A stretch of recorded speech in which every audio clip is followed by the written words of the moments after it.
अति भयो खती भयो प्रचण्ड नामको एउटा तपाईको खर्बौं खर्बौं माराले ओली नामको खड्क प्रसाद ओली नामले खर्बौं खर्ब माराले देउबा देउबनी खर्बौं खर्ब माराले देशै मारे जनता मारे तपाईको जेएनजी मारे। तपाईलाई थाहा छ तपाईको जमिन बेचेर खाए महाकालीको पानी बेच्यो जमिन बेच्यो खड्के ओली। अहिलेको राष्ट्रिय सभाको अध्यक्ष के रे त्यसको नाम पेपराज घिमिरे त्यसले बेचेर खाएको छ। अहिलेको रामचन्द्र पौडेलले महाकालीको जग्गा जमिन बेचेर खाएको प्रमाण म दिन्छु। यस्ता तपाईका धनमारा तपाईका जमिनमाराहरूले अति गरे खती गर्न लागेर जनताको एउटा चाहना नेपाली सेनाले अब सत्ता लिदियोस्। नेपाल जसले निर्माण गर्यो त्यसको चाहिँ हामीले के भने सम्झना गर्नै पर्छ। त्यसको शक्तिले हामीले अगाडि बढ्नुपर्छ। त्यसको दिएका निर्देशनहरू लिएर हामी अगाडि बढ्नुपर्छ। पृथ्वी पथले देखाएका हरेक भ्रष्टाचार विरोधी का कुराहरू होस्, नेपाल एकीकरण नेपाल सबल बनाउने कुरा होस्, नेपाललाई स्वरोजगार बनाउने कुरा होस्, नेपाललाई आत्मनिर्भर बनाउने कुरा होस्, सबै पृथ्वीनारायण शाहले दिएका दिव्य उपदेशहरूलाई चाहिँ के भने हामीले आत्मसात गरेर अगाडि बढेको खण्डमा मात्रै यो देश चाहिँ सधैँको लागि जोगिन सक्छ। यो देश सधैँ चाहिँ के भन्दाखेरि नेपाल भनेर रहन सक्छ। भारतले रले राजालाई फाल्यो, हाम्रो हिन्दू धर्म तपाईको युरोपियन युनियनले फाले, पैसा खाए कसले? कृष्ण प्रसाद सिटौला मरेर गयो त्यो नेममाङ, अब यो डाकाहरू बाबुराम भट्टराई जस्ताहरूले पैसा खाए। यिनीहरूले खाएर के भनेछ मलाई तपाईको रामवरण यादवलाई थाहा छैन यो कुरा, त्यतिखेरको सुशील कोइरालालाई थाहा छैन। यी खानीहरूले फाले, धर्म फाले, भारतीय पैसाले राजा फाले। तर के त अहिले त आएर के त देशै फालिने स्थितिमा पुगेका हुनाले राजाले मेरो जनताको नासो जनतालाई बुझाइ भएर गई बक्सियो। पृथ्वी पथ भनेको चाहिँ मनुको पथ हो। मनु पृथ्वीका राजा थिए। मनु मात्रै होइन, यो मस्टोको पथ पनि हो। मस्टो पृथ्वीका राजा थिए। बालेनलाई हामीले शक्ति भन्न सक्दैनौँ। बालेनको पछाडि जसरी राष्ट्रवादी शक्तिहरू लागेको थियो, त्यो राष्ट्रवादी धार छोडेको खण्डमा बालेन पनि एक्लै हुन्छ। त्यसकारण उसले राष्ट्रवादी धारलाई चाहिँ के भन्दाखेरि अगाडि बढाएको, गणतन्त्र विरोधी नाराहरूले अगाडि बढाएको, विकासको गतिलाई उसले अगाडि बढाउन खोजेको भएर मात्रै बालेन बालेन भनेका हुन्। बालेनभन्दा अरू पनि यहाँ चाहिँ थुप्रैहरू चाहिँ देशको विकास गर्नको लागि चाहिँ तत्पर छन्। 17,000 मारेर 17 खर्ब कमायो माओवादीले, अर्कोले अब 25,000 मारेर 25 खर्ब कमाउने अर्को जन्तुहरू फेरि यहाँ जन्म हुनेछ। त्यो भएको हुनाले फेरि मैले भने नेपालको राज संस्था, गोर्खाका 7 अंशीय राज संस्था, नेपाली सेना, सनातन धर्म लगायत हिन्दू धर्म हामी सब एक ठाउँ हुनुपर्छ। तपाईँ एउटा नेपाली सेनाको उच्च ओहदामा रहेर लामो समय काम गर्नुभयो, यहाँको हरेक कुरालाई यहाँले बुझ्नु भएको छ। जेएनजी आन्दोलन पश्चात धेरैको अपेक्षा के थियो भने नेपाली सेनाले अब यो देश कब्जा लिनुपर्छ र राज संस्था पुनर्स्थापना गर्नुपर्छ भन्ने आम जनताको चासो थियो, तर त्यो हुन सकेन। अहिले पनि नेपाली सेनाले अझै पनि यो देशलाई कब्जामा लगेर राज संस्था पुनर्स्थापना गर्नुपर्छ भन्ने आम प्रश्न सोधिरहेका छन्, आम नागरिकले प्रश्न सोधिरहेका छन्। यस विषयमा के भन्नुहुन्छ?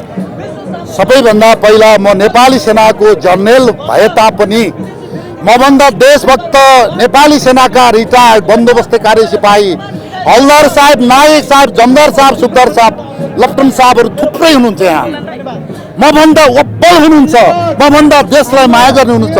ती प्रति मेरा बन्दोबस्त कार्य सिपाही प्रति, हलदार साहब प्रति, जमदार साहब प्रति मेरो सलाम छ। जनरलहरूलाई मात्रै ठुलो नठान्नु होला। ठुलो भनेको देशको माया हो, तपाईले देशप्रति देखाउने स्नेह भाव हो। त्यो हो, त्यो भएको हुनाले उनीहरूलाई पनि सम्झनु होला। अब जुन कुरा तपाईले गर्नुभयो, यो देशमा अति भयो खती भयो प्रचण्ड नामको एउटा तपाईको खर्बौं खर्बौं माराले ओली नामको खड्क प्रसाद ओली नामले खर्बौं खर्ब माराले देउबा देउबनी खर्बौं खर्ब माराले देशै मारे जनता मारे तपाईको जेएनजी मारे। तपाईलाई थाहा छ तपाईको जमिन बेचेर खाए महाकालीको पानी बेच्यो जमिन बेच्यो खड्के ओली। अहिलेको राष्ट्रिय सभाको अध्यक्ष के रे त्यसको नाम पेपराज घिमिरे त्यसले बेचेर खाएको छ। अहिलेको रामचन्द्र पौडेलले महाकालीको जग्गा जमिन बेचेर खाएको प्रमाण म दिन्छु। यस्ता तपाईका धनमारा तपाईका जमिनमाराहरूले अति गरे खती गर्न लागेर जनताको एउटा चाहना नेपाली सेनाले अब सत्ता लिदियोस्, अति भो भन्ने चाहना उहाँहरूको एउटा भावना हो। यो भावना हो। यसमा जनता अन्यथामा छैनन्। नेपाली सेनाले यो कुरा मनोविज्ञान बुझ्नुपर्छ, अन्यथा लिनुपर्छ। म प्रधान सेनापति होइन, म प्रधान सेनापति भए म के गर्थेँ म भन्छु, तर म भूपू हो तपाईँ जस्तो। उनीहरूले के गर्छन् म भन्न सक्दिनँ। उनीहरूको आँट के छ, तपाईँको सिप के छ, आँटको कुरा हो यो। वर्दी लिएर तपाईँको दर्जाले केही पनि गर्दैन। पृथ्वीनारायण शाह जस्ता राजा यहाँ 50वटा भन्दा बढी थिए नेपालमा। किन पृथ्वीनारायण शाह 20 वर्ष एउटा गरिब देशको राजाले एकीकरण गर्नुभयो? एउटा आँटले गरे, एउटा तपाईँको छाँटले गरे।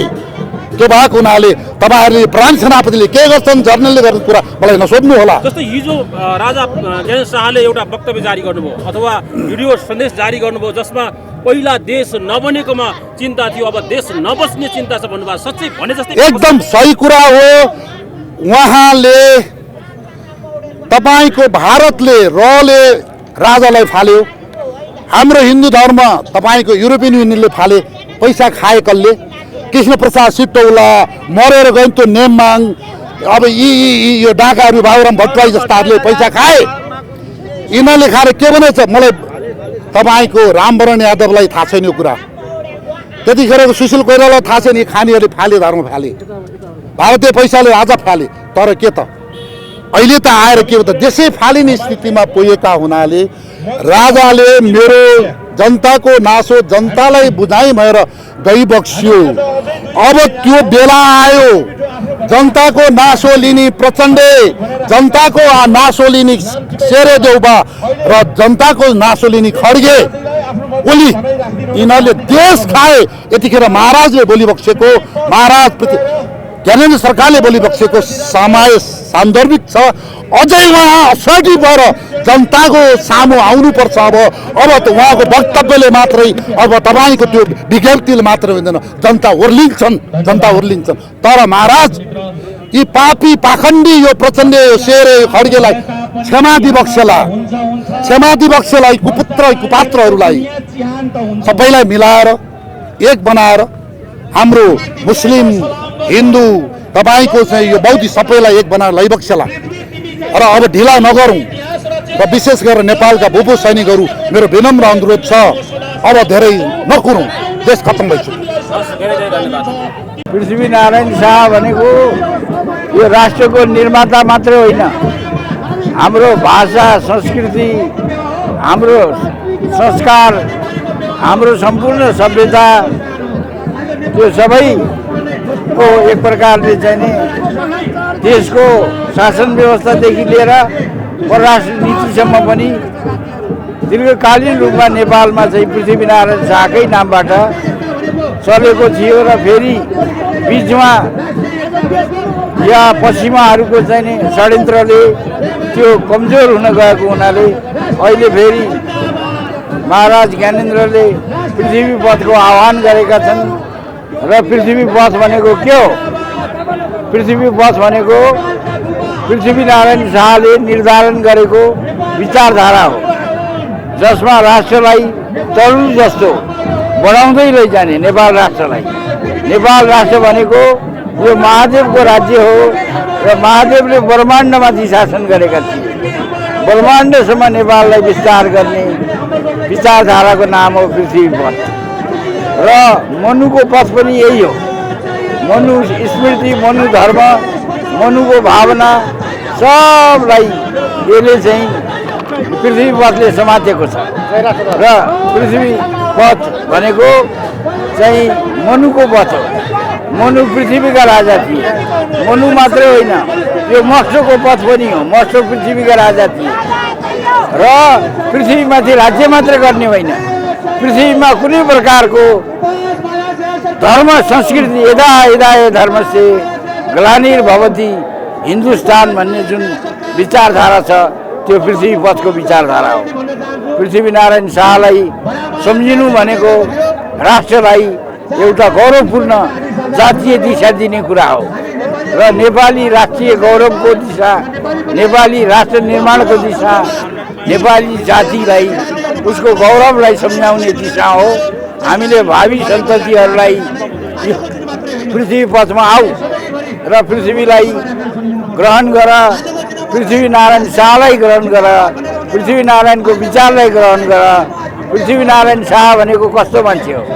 पृथ्वीनारायण शाहलाई कुनै पनि विदेशी विधर्मीहरूले दक्षिण एसियामा जुन प्रकारले आफ्नो विस्तारवादी नीति विस्तार गरिरहेका थिए, त्यति बेला पृथ्वीनारायण शाहका ससुरा बनारसका राजा बलबन्दन सिंहको नेतृत्वमा एउटा एसियालाई जगाउने अभियान चल्यो र त्यसको नायकको नाम हो पृथ्वीनारायण शाह। त्यसैले यो एसियाबाट अङ्ग्रेज लगायतका विभिन्न पश्चिमा साम्राज्यवादलाई जुन यहाँबाट धपाउने कामहरू भयो, यहाँ उनीहरूलाई विस्तार हुन नदिने काम भयो, त्यो सबै पृथ्वीनारायण शाहको एक्सनसँग, पृथ्वीनारायण शाहको युद्धसँग, पृथ्वीनारायण शाहको चाहिँ यो राष्ट्रलाई एकीकरणको अभियानसँग यी सम्पूर्ण कुरा जोडिएका छन्।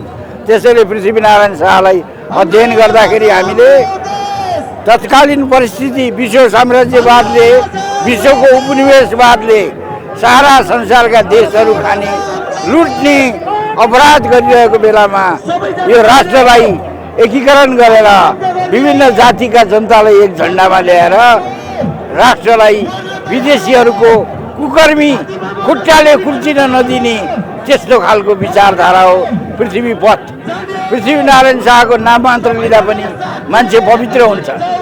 आज जो विदेशीहरूका दल्लाहरू छन्, आज जो यहाँ विद्रोहका नाममा यहाँ चाहिँ तपाईँको शैतानहरूलाई ल्याएर आउनेहरू छन्, तिनीहरूबाट राष्ट्रलाई जोगाउनका लागि कोटी कोटी नेपाली जनताले पृथ्वी पथलाई जगाउनु परेको छ, पृथ्वीनारायण शाहलाई जगाउनु परेको छ, पृथ्वीनारायण शाहलाई सम्झिनु परेको छ, पृथ्वीका विचारहरूलाई अध्ययन गर्नु परेको छ र गाउँ गाउँ घर घरमा पृथ्वीनारायण शाहलाई जगाउनुहोस्। त्यो जगाउने भनेको राष्ट्रलाई जगाउने हो, देशलाई जगाउने हो, देशको स्वाधीनतालाई बलियो बनाउने हो, देशलाई एउटा राष्ट्रियमा राजमार्गमा अगाडि बढाउने कुरा हो। त्यसैले पृथ्वीनारायण शाहलाई सम्झना गर्नु भनेको यहाँ जो जो सम्झना गर्न आउनुभएको छ उहाँहरू धन्यवादका पात्र हुनुहुन्छ। यो देवादिदेव महादेवको देश हो, यहाँ विदेशी विधर्मीहरूले कुर्छन हुँदैन। त्यही हो विचारधारा पृथ्वीनारायण शाहको।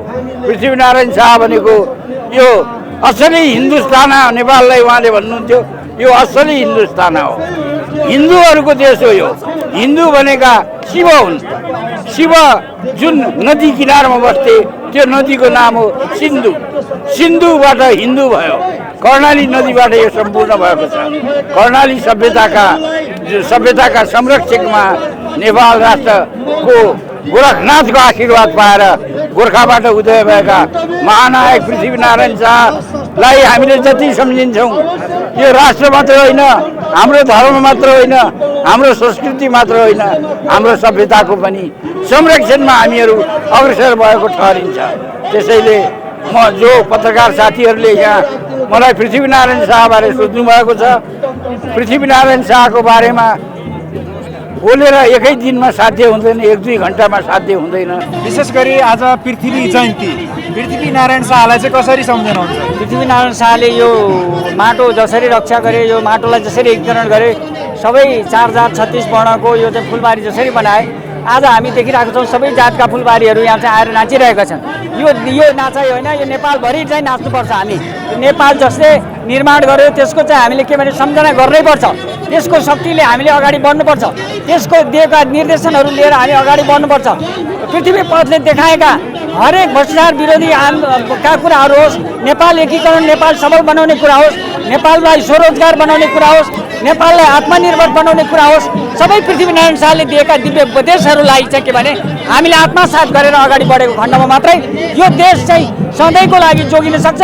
यो देश सधैँ चाहिँ के भन्दाखेरि नेपाल भनेर रहन सक्छ, हामी नेपाली भनेर रहन सक्छौँ। त्यसकारण हामी विभिन्न पार्टीमा फुटेर होइन, विभिन्न विचारधारामा अड्केर होइन, हामी चाहिँ एक नेपालीको रूपमा उभिएर यो देशलाई सबल र यो देशको विकासको लागि हामीले चाहिँ के भने जस्तैसुकै बलिदानी गरे पनि हामीले बलिदानी गर्न तयार गरेर हामी चाहिँ अगाडि उभिनुपर्छ।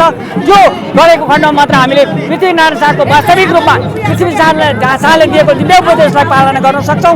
त्यसकारण अहिलेको समयमा हामी फुटेर होइन, हामी नेपालीहरू एकजुट भएर सबै पक्षहरू सबै वादहरू चाहिँ के भने एक ठाउँमा आएर हामीले चाहिँ राष्ट्र निर्माणको लागि एउटा चाहिँ के भने यो विषम परिस्थितिमा एउटा नयाँ चाहिँ एउटा गोलमेज सम्मेलन गरेर हामीले चाहिँ एकताको बद्ध भएर हामीले चाहिँ देशलाई अगाडि बढाउनु पर्ने अवस्था छ। गोलमेल सम्मेलन भन्नुहुन्छ, गोलमेल सम्मेलन होला र अहिले त 2 धार 3 धारमा देखिरहेको छ होइन, यो गर्नु आवश्यक छ। सबै नेपाली जनताहरूले चाहेको चाहिँ के भन्दाखेरि सबै पक्ष सबै शक्तिहरू चाहिँ एकजुट भएर नेपाललाई अगाडि बालेन रवि कुलमान एक शक्ति एकातिर उभिरहेको, काङ्ग्रेस एमाले एक शक्ति एकातिर उभिरहेको र राजा पक्षधरहरू एकातिर उभिरहेको, यी गोलबद्ध होला नि र? नै बालेनलाई हामीले शक्ति भन्न सक्दैनौँ। बालेनको पछाडि जसरी राष्ट्रवादी शक्तिहरू लागेको थियो, त्यो राष्ट्रवादी धार छोडेको खण्डमा बालेन पनि एक्लै हुन्छ। त्यसकारण उसले राष्ट्रवादी धारलाई चाहिँ के भन्दाखेरि अगाडि बढाएको, गणतन्त्र विरोधी नाराहरूले अगाडि बढाएको, विकासको गतिलाई उसले अगाडि बढाउन खोजेको भएर मात्रै बालेन भनेका हुन्। बालेनभन्दा अरू पनि यहाँ चाहिँ थुप्रैहरू चाहिँ देशको विकास गर्नको लागि चाहिँ तत्पर छन्। त्यसकारण हामीले के भन्दा अगाडि सार्नु मात्रै पर्छ। त्यसकारण यो शक्तिलाई चाहिँ हामीले एकीकृत गरेर नेपाल बनाउन जोसुकै भोलि चाहिँ तपाईँको पृथ्वीनारायण शाहभन्दा पनि अर्को चाहिँ एकीकरण गर्न सक्ने व्यक्तिको अहिले चाहिँ अहिले आवश्यकता परेको हुनाले अहिले हामी सबै नेपालीहरू चाहिँ एक ठाउँमा उभिएर वादभन्दा पनि कुनै विचारभन्दा पनि हामी चाहिँ के भन्दा एक ठाउँ उभिएर सबैले एउटा निर्णय गरेर अब हामी अगाडि बढ्नुपर्ने अवस्था छ। जसले गर्दा विदेशीहरू छक्क परोस्, विदेशीहरू अचम्मित होस्। नेपालमा यस्तो एउटा योग शक्ति छ, नेपालमा यस्तो चाहिँ पावन भूमि हो जसले गर्दा यहाँका नागरिकहरू फेरि चाहिँ के भन्दा यो चाहिँ के भन्दा वैदिक शक्तिले फेरि एकताको शुद्धमा बाँधिरहेका रहेछन् भन्ने कुरा हामीले सन्देश दिनु जरुरी छ।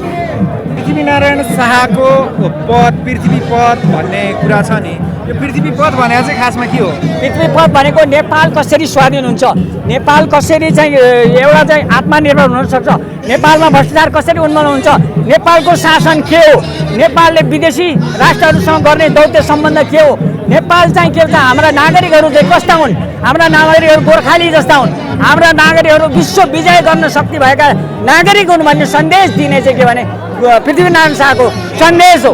हामी कमजोर होइन, हामी गरिब होइनौँ, तर हाम्रो मनस्थिति गरिब नहोस्, हाम्रो चाहिँ एकता कमजोर छैन, हामी चाहिँ एकतामा कमजोर नगरौँ, हामी विकासमा, हामी प्रविधिमा, हामी हरेक चिजमा चाहिँ हामी अगाडि बढ्न सक्छौँ र बढ्छौँ पनि। त्यो कुराहरू चाहिँ के भने एकताबद्ध रूपमा हामीले चाहिँ अगाडि बढ्नुपर्छ। एकता भएन भने हामी चाहिँ के भन्दाखेरि हाम्रो जति पनि क्षमताहरू छ त्यो सबै टुक्रिएर जान्छ र नष्ट हुन्छ र देशको विकासमा हाम्रो चाहिँ शक्तिलाई प्रयोग गर्न सकिँदैन भन्ने पृथ्वी पथको मुख्य उपदेश हो।